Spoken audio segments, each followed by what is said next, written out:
नमस्कार. आज आपण बनवणार आहोत शेवई उपमा. या पदार्थाला बरेच नावाने ओळखतात, जसे की फोडणीची शेवई, तिखट शेवया. मी 4 माणसांना पुरेल एवढे प्रमाण या बाउलमध्ये घेतले आहे.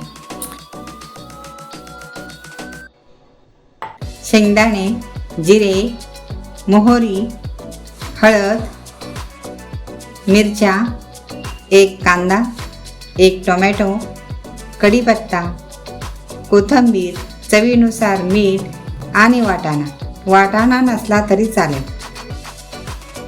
प्रथम कढईमध्ये 2 चमचे तूप टाकून शेवई लालसर होईपर्यंत परतून घेणे.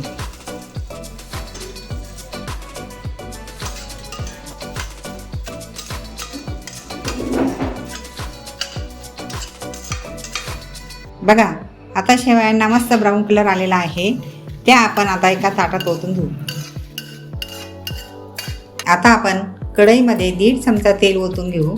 नंतर त्यामध्ये शेंगदाणे तळून घेऊ.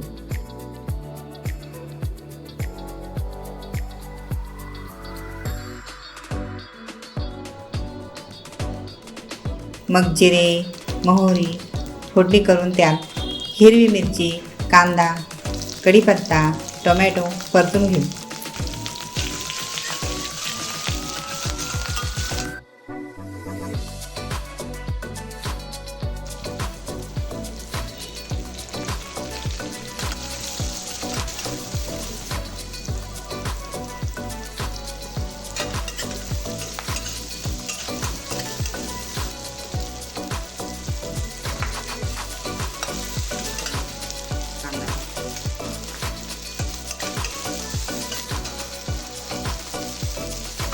नंतर त्यामध्ये 1.5 ग्लास पाणी गरम करून ओतू.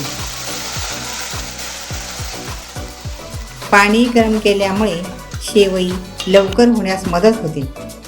त्याची चवसुद्धा टिकून राहते. पाण्याला उकळी आल्यानंतर त्यामध्ये शेवई ओतून हलवून घेणे.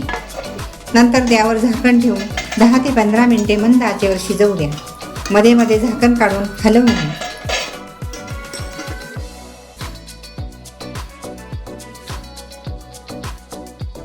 झाली आपली घरगुती स्वादिष्ट आणि पौष्टिक इंडियन नूडल्स तयार.